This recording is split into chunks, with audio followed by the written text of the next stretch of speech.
One day, the angel of the Lord came to a man named Gideon, who was working hard on his family's farm. The Lord is with you, mighty warrior. Go save God's people from their enemy. But Gideon hesitated. My family is the weakest in our tribe, and I am the weakest in our family.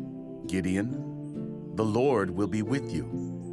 So, after talking some more with the angel, Gideon believed God and agreed to do what the angel had told him.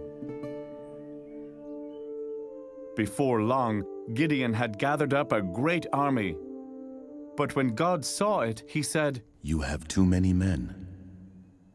I don't want the Israelites to brag that they saved themselves. So God told Gideon to make an announcement. Any man who is afraid of the enemy may go home. And thousands of them did just that. But then God told Gideon he still had too many men. Take the men down to the water to drink. Keep only those men who use their hands to bring water to their mouths.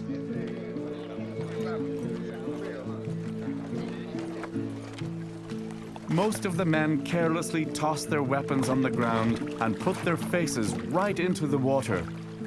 Only 300 soldiers drank the way God wanted. So this was Gideon's army. Next, God gave Gideon very strange instructions. Each man is to take a trumpet, a jar, and a torch.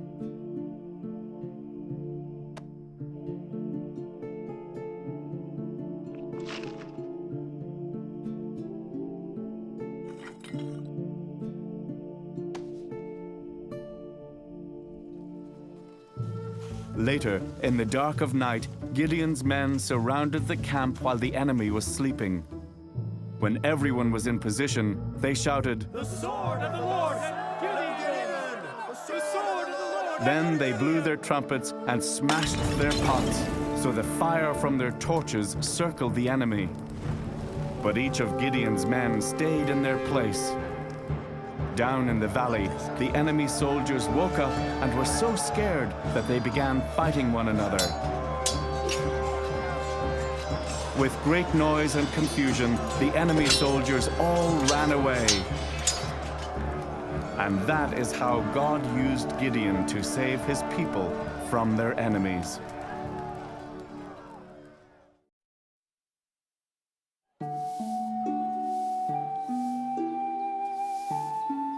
An Israelite woman named Hannah was married to a man named Elkanah. They were happy together. But Hannah wasn't able to have any children.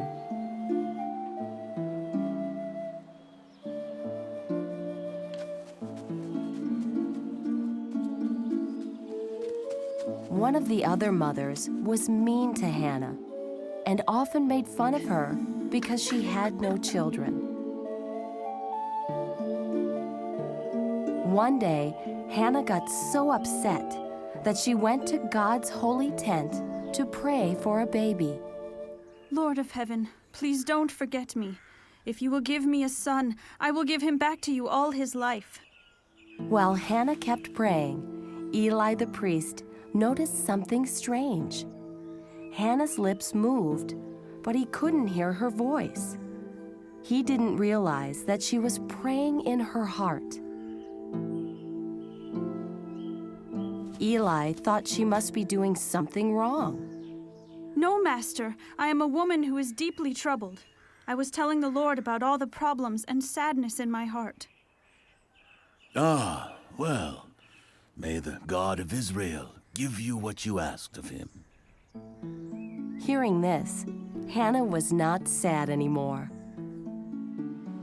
And very soon, Hannah's prayer was answered. She had a baby boy and named him Samuel, which means God heard. Hannah and Elkanah were very happy.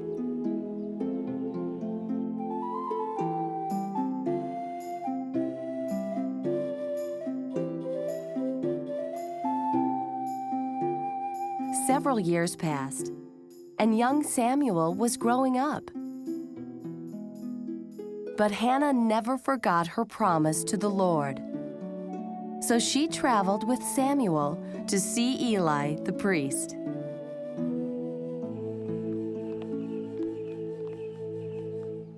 My master, I am the same woman who stood near you praying for a child many years ago.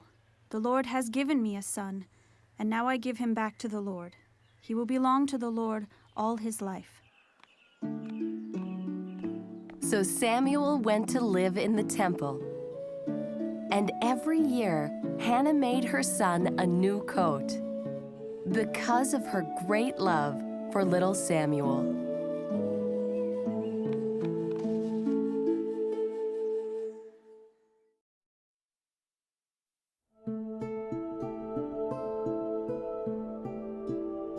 After King David died, his son Solomon became king of Israel.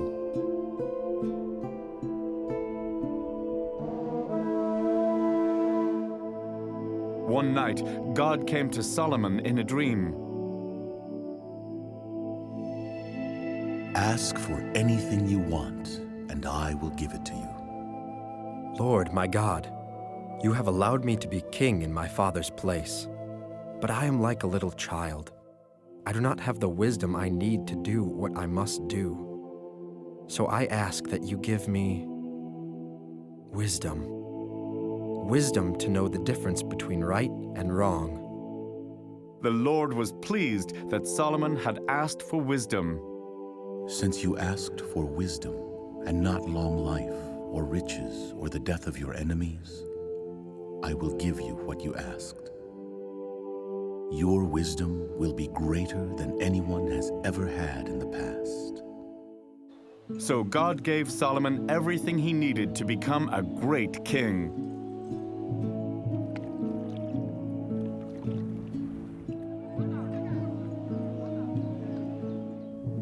One day, two women brought a baby to Solomon. One woman said, My master, this woman and I live in the same house. We each gave birth to a baby the same week. No one else was in the house with us. One night, this woman's baby died. So during the night, she took my son from my bed while I was asleep and put the dead baby in my bed. but the other woman said, No, the living baby is my son. The dead baby is yours. So the two women argued in front of the king. But Solomon knew just what to do to find out who the real mother was. Bring me a sword. So his servants brought the sword. Cut the living baby into 2 pieces and give each woman half. The servants were shocked, but the king remained firm. So as the sword was raised, one woman cried out, No, don't hurt the baby. Give him to her. But the other woman said, Neither of us will have him. Cut him in half.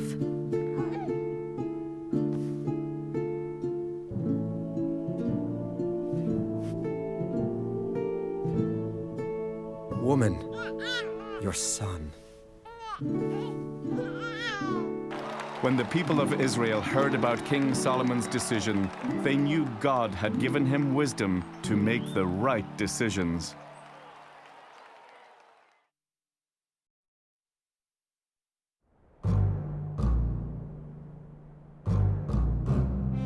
Naaman was an important soldier in Damascus, but he got a terrible skin disease called leprosy.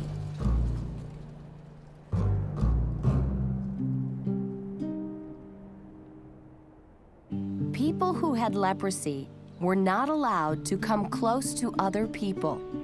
They had to live in lepers' towns.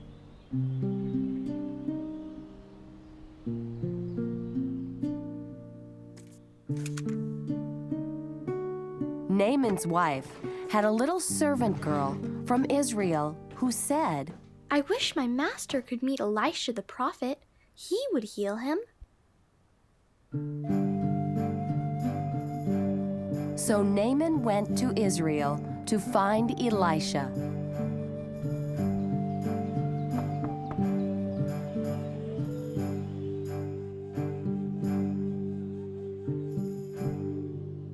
Tell him to wash in the Jordan River 7 times, and he'll be healed. The Jordan River. Wash 7 times in the Jordan.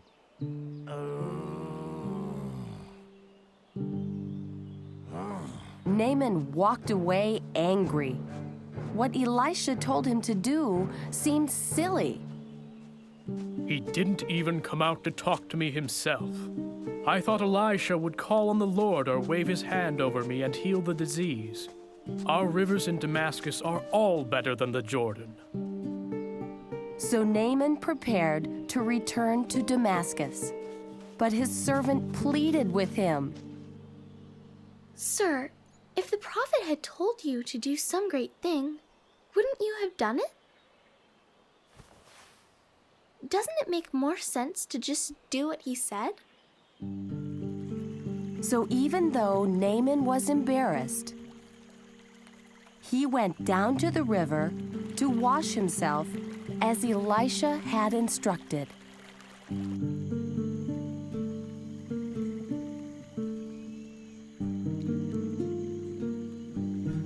After Naaman finished washing for the 7th time, guess what happened? His leprosy disappeared.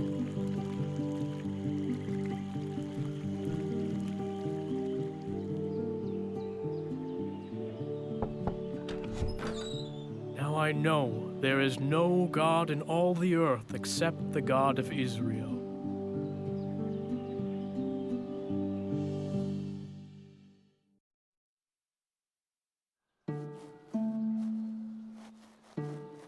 Daniel was one of God's people who was a slave in Babylon.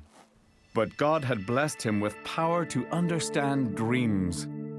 Years ago, he had even helped a king of Babylon understand a dream. But now there was a new king in Babylon. One night, Belshazzar gave a banquet for many important people. Suddenly, a hand appeared and began writing on the wall in words that no one could read. The king was very scared. But the king's mother remembered Daniel. There is a man in your kingdom who has the spirit of the holy God in him. Call for Daniel. He will tell you what the writing on the wall means. God has counted the days until your kingdom will end. You have been weighed on the scales and found not good enough. Your kingdom will be given to the Medes and the Persians. That very same night, Belshazzar was killed. A man named Darius the Mede became the new king. It all happened exactly as Daniel had said. In time, Daniel went to work for the new king, even though he served the God of Israel. Some men from the new kingdom of the Medes were jealous of Daniel and wanted to get rid of him. So they tricked Darius into making a rule that people could only pray to the king. If someone broke the rule, he would be thrown into the lion's den. But Daniel went to his house, got down on his knees, and prayed to God, just as he had always done.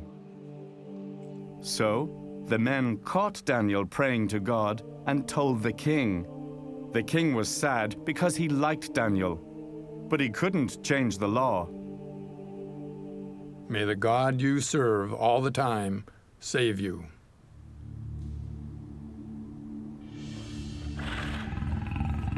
So Daniel was thrown into a den of hungry lions, and a huge stone was rolled over the entrance.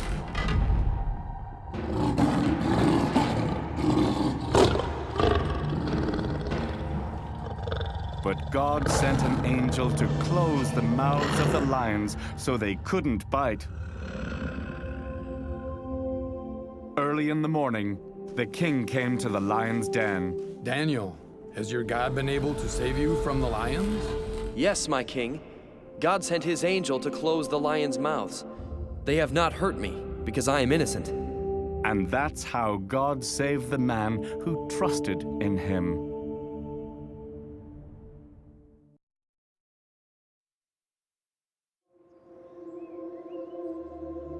God spoke to a man named Jonah.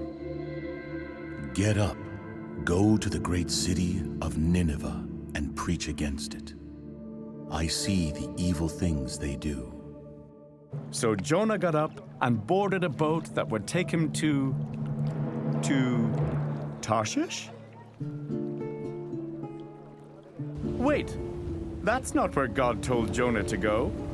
He was supposed to go to Nineveh. This ship was going the opposite direction. But God saw what Jonah was doing. So Jonah sailed away on the ship. Before long, God sent a big storm. Waves pounded the ship. The sailors were afraid and started throwing cargo into the sea, hoping to lighten the ship so it wouldn't sink.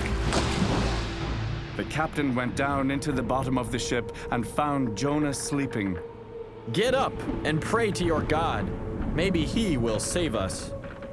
But Jonah had already told some of the sailors that he was running away from the Lord. Jonah has done something terrible to cause the storm. You're right. I ran away from God. It's my fault that this storm has come upon you. Throw me into the sea, and it will calm down. So the sailors tossed Jonah overboard. As soon as Jonah was in the water, the sea became calm.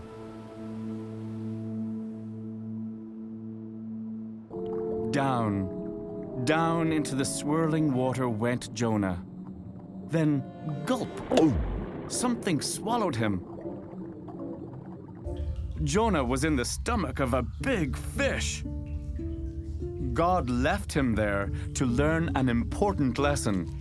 It took 3 days and 3 nights.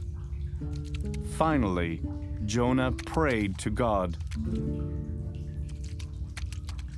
Lord, I praise you and I thank you. You saved me from death. I promise that I will do what you want.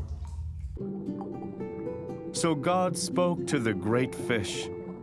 It swam up close to the beach and spit Jonah out of its stomach and onto dry land.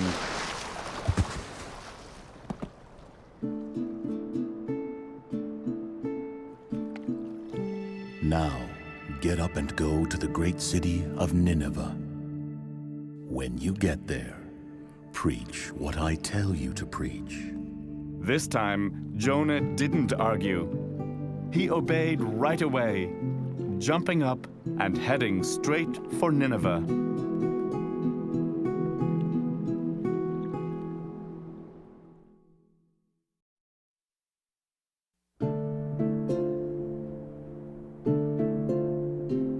Every year, Jesus' parents went to Jerusalem to celebrate the Passover.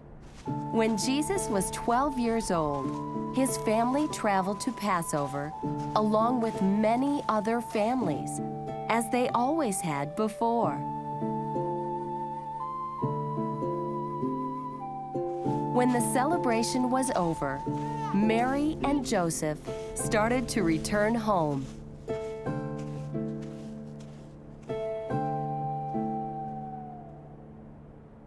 Joseph, do you know where Jesus is? He was with my cousin's family last time I saw him.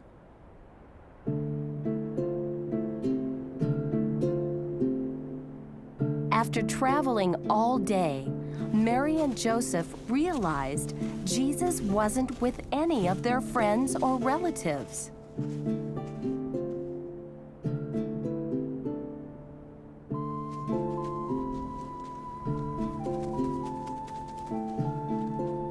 They were very worried and started back to Jerusalem, looking for him all along the way. Young boy.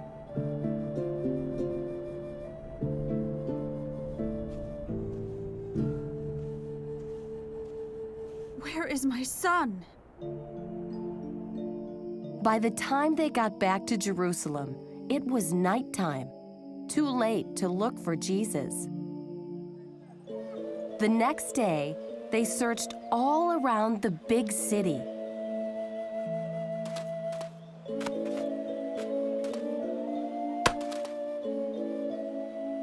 I'm looking for a boy about this tall. but couldn't find Jesus anywhere.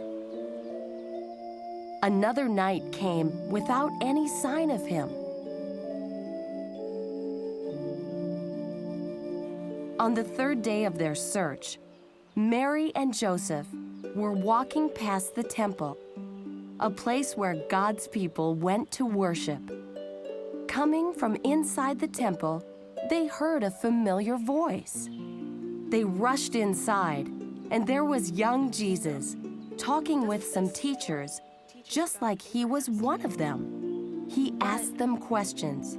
He answered theirs. His mother had a question too. Son, why did you stay behind? We were worried about you. Oh, you should have known. I must be where my father's work is.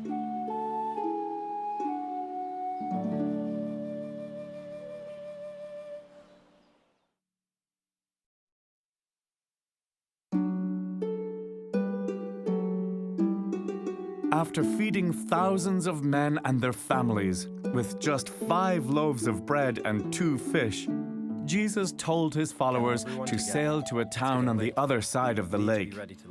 Go ahead to Bethsaida. I will come later.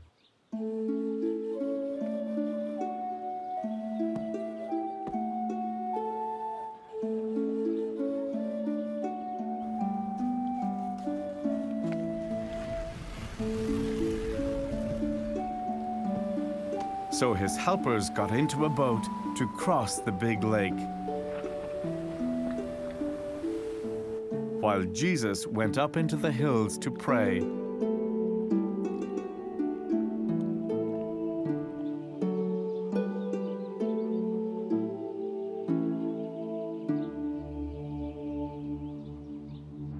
In the middle of the lake, a strong wind began to blow, making large waves. In the boat, the followers were having trouble.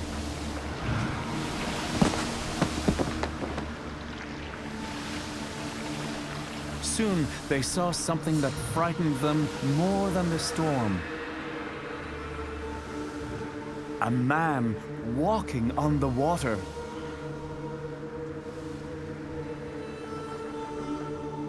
It's a ghost!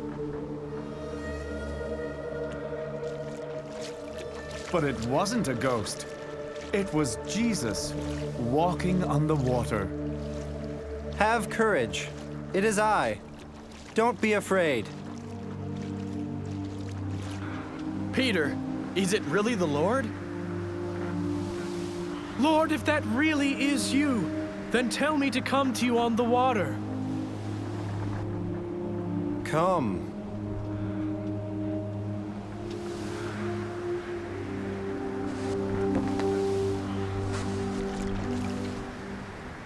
So Peter left the boat and walked on the water to Jesus. But when he saw the wind and the waves, he became afraid and began to sink. Lord, save me! Jesus reached out his hand and caught Peter. Your faith is small. Why did you doubt? After Peter and Jesus were in the boat, the wind became calm. Then those who were in the boat worshipped Jesus. Truly, you are the Son of God.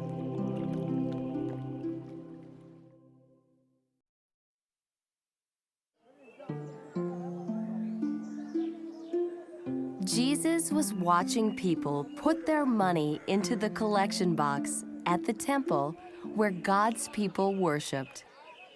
Some rich people were very proud as they put in a lot of money.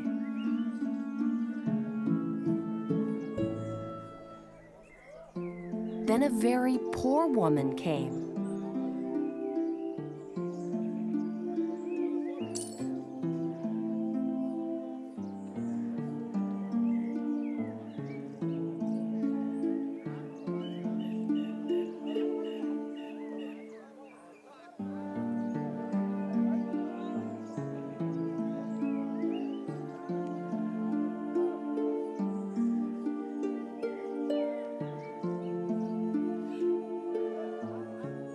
in went her 2 small coins. This woman gave more than the rich people with many coins. The rich people gave only what they did not need, but this poor woman gave all the money she had.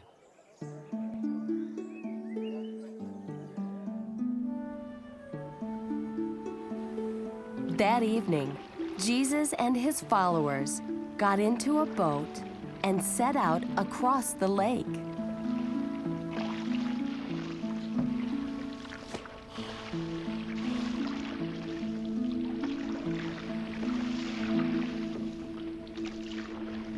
Soon a strong wind began to blow. Waves came over the side of the boat. Jesus' followers were very frightened. But Jesus was fast asleep at the back of the boat. The followers went back and woke Jesus. Teacher, don't you care about us? We'll drown!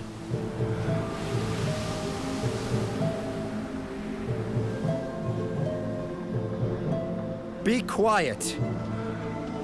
Be still.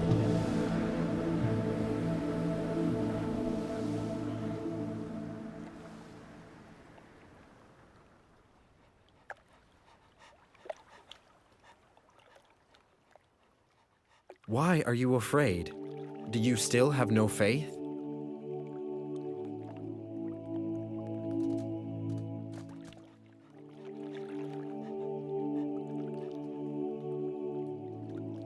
What kind of man is this? Even the wind and the waves obey him.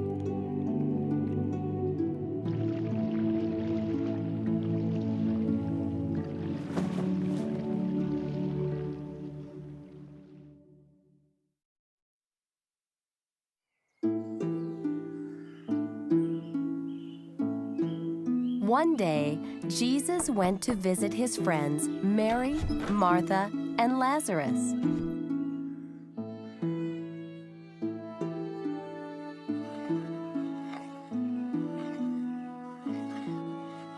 Martha was busy getting the meal ready, while Mary sat listening to Jesus talk.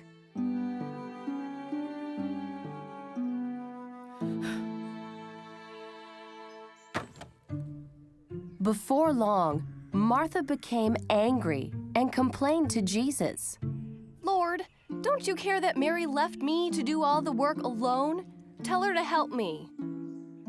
Martha, Martha, you were so worried and upset. There's only one important thing here. Mary has chosen the right thing, and it will never be taken away from her.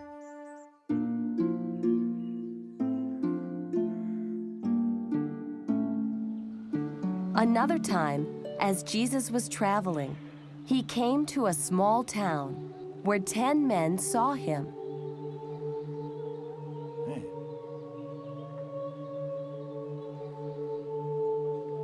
They didn't come close to Jesus because they had the horrible skin disease, leprosy. So they called out to him, Jesus, Lord. Master, please help us.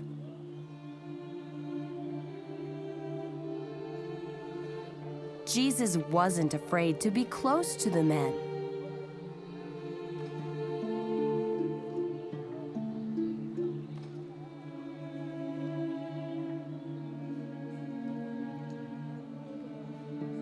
Go. Go on. Go show yourselves to the priests.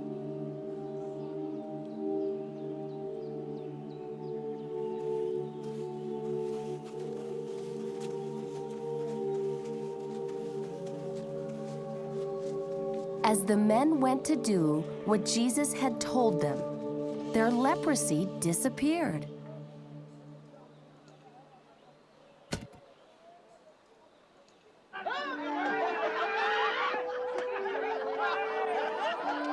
One of the men turned and came back to Jesus.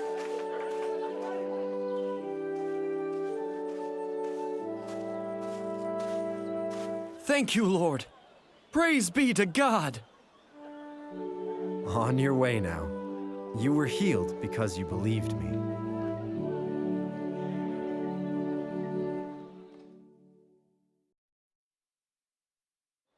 He died without children to continue his family. His life on earth. Philip was one of Jesus' 12 followers. He was busy telling people about Jesus when an angel spoke to him. Philip, go out on the road.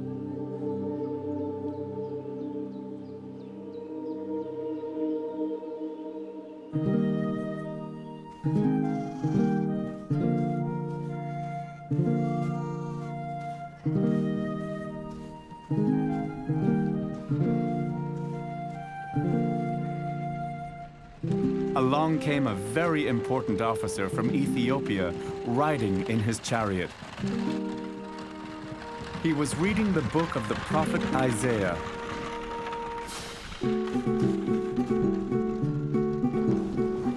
Philip ran alongside the chariot to talk to the man. Do you understand what you're reading? No. I need someone to explain it to me. The officer stopped the chariot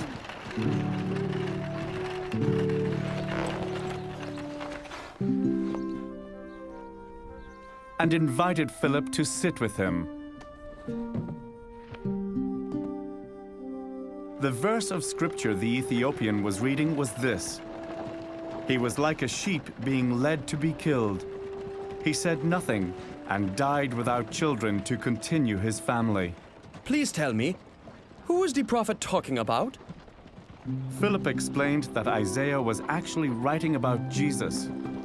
As they continued, the Ethiopian man began to believe in Jesus. Soon the chariot came near a stream.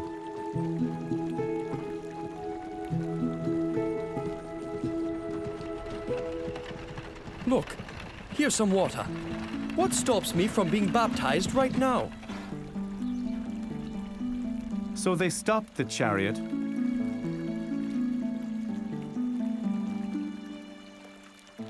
and Philip baptized him.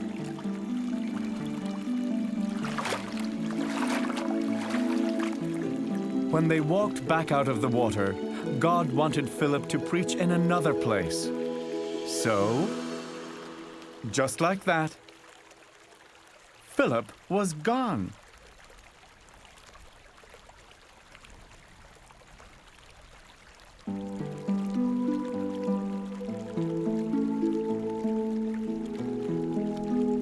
So the officer returned home with his heart full of joy.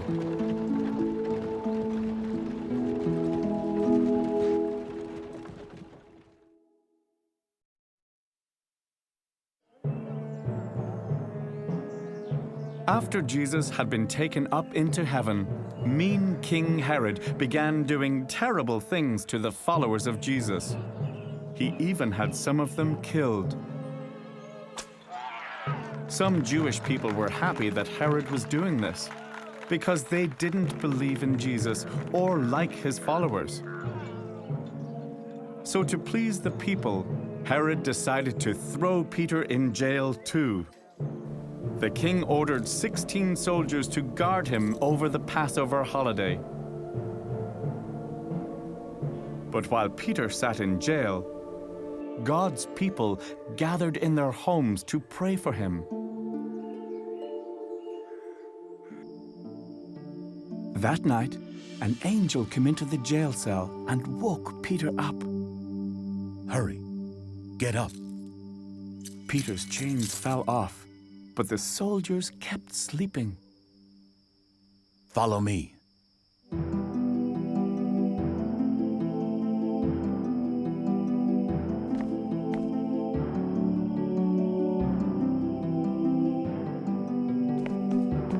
Peter thought he must be dreaming, but he followed the angel right past all the guards. When they came to the iron gate of the prison, it swung open on its own.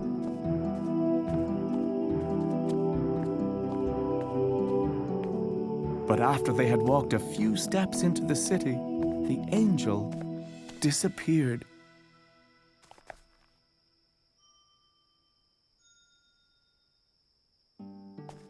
So Peter went to the house of some friends who lived nearby and knocked on the door. A servant girl went to the door and asked who was there. Who is it?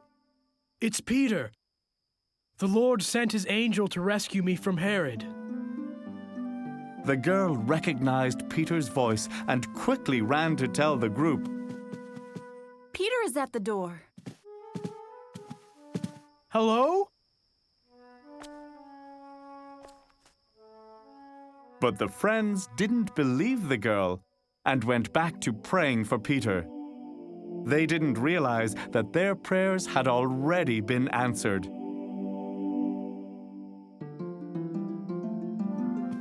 They finally listened to the girl and went to open the door.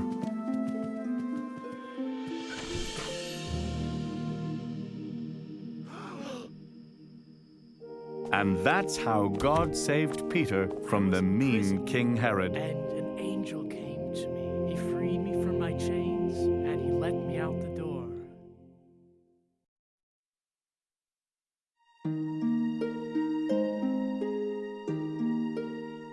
The biggest promise God ever made was that his children will live with him in heaven forever.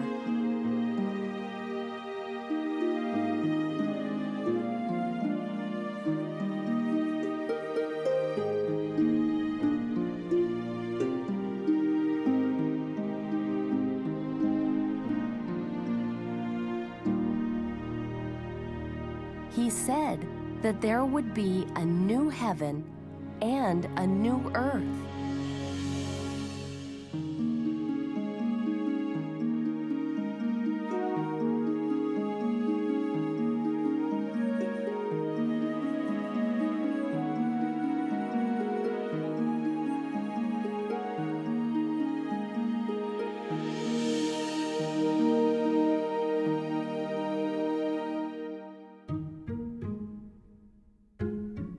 And we would get a new body, one that never gets old.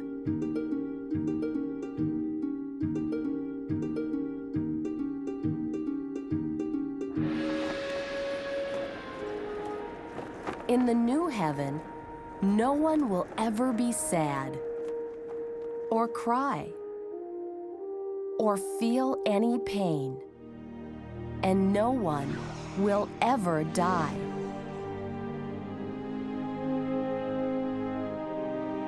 The streets will be made of gold, and there will be huge gates of pearl.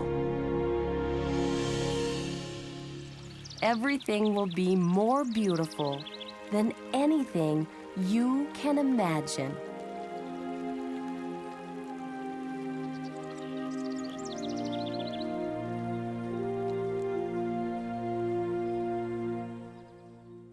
And best of all, Jesus will be there, and we will be with him forever.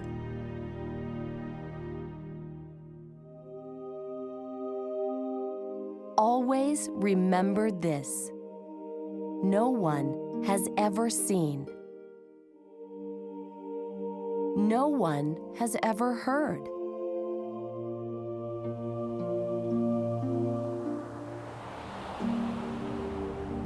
No one has ever imagined.